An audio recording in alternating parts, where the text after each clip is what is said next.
Seguimos entonces a la búsqueda de Quinterno. En el video anterior, no lo revisé, pero creo que se me deslizó ahí una gafe de la que nadie está exento. Con respecto a, creo que mencioné a Manolo 40 cuando en realidad quería mencionar a Truco. Es decir, había varias historietas que tenían que ver con el Quinterno joven. Por ejemplo, estaba Don Fermín, que terminó convirtiéndose después en Don Fierro. Es decir, publicaba en varios lados, muy joven. Eh, pero a mí me interesa hacer una línea, una reseña que viene de los proto-Isidoros, donde también habría que mencionar a Isidoro Batacazo, que era un personaje que tenía como característica su locura por los burros, ¿no? Era un empleado. Entonces, de Panitruco, un tipo que no quería laburar, de Gilito, que era un tipo que le interesaba la figuración social, de Julián de Montepío, que era más elaborado y que si bien era un vivillo que no le gustaba trabajar y que quería tener ascenso social y que también era loco por los burros, tenía una novia y tenía un amigo y como que un personaje con más carnadura, todos esos son los proto-Isidoro. Eh, Son todas las pruebas que Quinterno hace para llegar finalmente a Isidoro Cañones, porque digamos que al indio lo tenía bastante bien diseñado de entrada, pero el indio como personaje protagónico que rápidamente se convierte, decíamos, necesita una contrafigura que lo acompañe en sus aventuras. Y ninguno de estos protoisidoros tenía la entidad suficiente para acompañarlo al indio. Isidoro Cañones reúne de alguna forma a sus antecesores, a Panitruco, a Gilito, a Isidoro Batacazo, a Julián de Montepío, pero es como que lo supera en individualidad, en características, en riqueza de comportamiento, y sirve obviamente como eh, contrafigura, correlato de Patoruzú, generando también una oposición ideológica entre las virtudes del hombre del interior y los vicios de el porteño, del hombre de la gran ciudad. Eh, este encuentro que se sella definitivamente en el diario El Mundo tiene su expresión más acabada en la tira donde la gitana Lola lo, le lee la mano a Patoruzú. Acá esta tira que es reproducida después, como veíamos en el primer número de la revista Patoruzú semanal.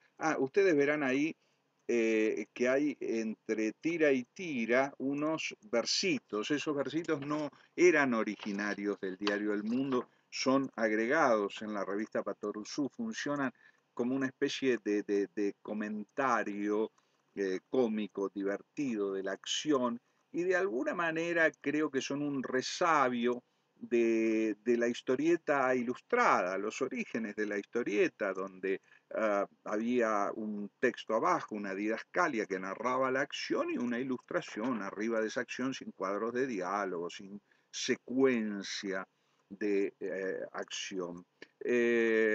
Duraron mucho tiempo estos versitos en las aventuras de Patoruzú y realmente eran muy simpáticos. Acá, en en esta tira, que es fundacional del vínculo entre Patoruzú e Isidoro, dice: en las líneas del destino, el indio encuentra padrino. Y la gitana Lola, leyendo las líneas de la mano, eh, dice: leo en su mano la mar de desgracia, aventuras miles y su vida en peligro. Su corazón es ingenuo y su fortuna inmensa. Usted será pasto de los cuervos que abundan por este pícaro mundo. Ve un hombre cuyo destino está unido al de usted y que guiará sus pasos. Ese hombre es el señor Isidoro. Y lo señala Isidoro, que dice, ¿quién yo? Y entonces ahí es donde Patorusu le estampa el estruendoso beso, lo abraza y aparecen los corazoncitos nombrándolo su padrino. Eh, como les decía, eh, este cuadro sella eh, la dupla más interesante, más rica que ha aportado la historieta cómica argentina. Y como les decía, la construcción de esta dupla, la construcción de sus individualidades y del vínculo, le llevó a Quinterno mucho tiempo, fue una especie de work in progress, una especie de trabajo de ensayo y error, donde cuenta la leyenda que el origen está en un viaje que hace Quinterno a la Patagonia, donde observa los últimos tehuelches y que de ahí, de la nobleza del tehuelche, saca las características del indio Patoruzú. Bueno, es un poco, me parece, pues, una ficción todo esto. Puede haber viajado, no sé si viajó o no viajó.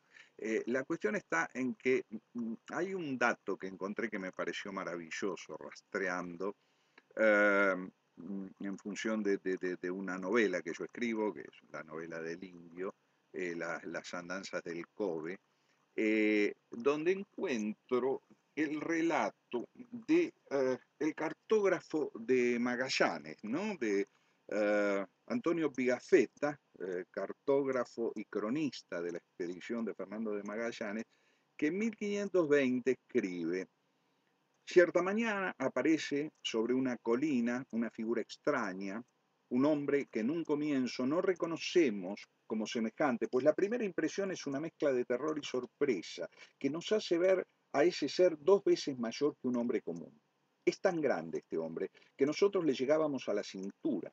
Era bien plantado y tenía la cara ancha pintada de rojo, con aros amarillos alrededor de los ojos, algo así como 2 manchas en forma de corazón en las mejillas. Su pelo era corto y teñido de blanco y su vestimenta consistía en pieles de algún animal excelentemente unidas. O sea que acá tenemos un testimonio de primer agua de cómo eran los tehuelches. Los tehuelches, suponiendo que Quinterno haya viajado a la Patagonia, los pocos tehuelches que quedaban, a principios del siglo anterior, estamos hablando de década del 20, eran, y bueno, eran unos indios piojosos totalmente marginados.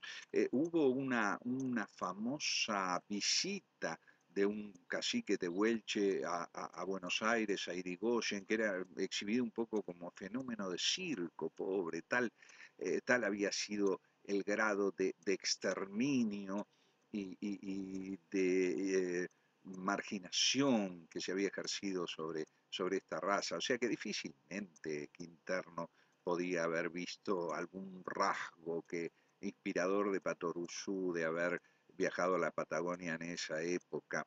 Eh, mm, Otra cosa eran estos tehuelches primigenios, estos que describe eh, Pigafetta, donde sigue, los españoles admiran sobre todo los enormes pies de ese monstruo humano y en consideración de esos grandes pies denominan a los nativos patagones y a la región Patagonia. O sea, piensen en los pies de Patoruzú, en ese enorme dedo gordo que sobresalía con la uña, que muchas veces la usaba como arma. ¿eh? Y, pero más aún, hay algo acá que realmente a mí cuando lo leí me hizo un clic, ¿no? Dice, Pero pronto se desvanece el temor producido por el hijo del desierto, pues ese ser envuelto en pieles abre continuamente los brazos riendo con toda la boca. Esta descripción es maravillosa, se condice perfectamente con el primer Patoruzú. Acá tenemos en esta tira se va mostrando Patoruzú en las diferentes épocas.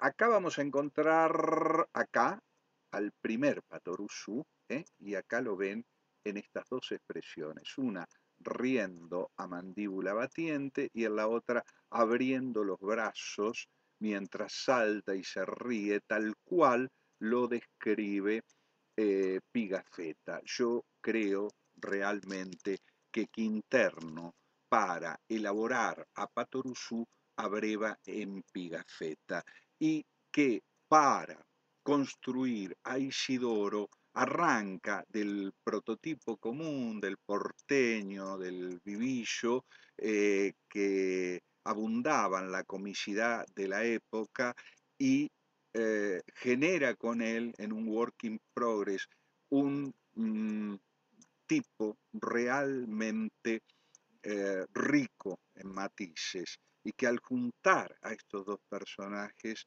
genera un efecto que explica que hasta el día de hoy estemos ocupándonos de ellos.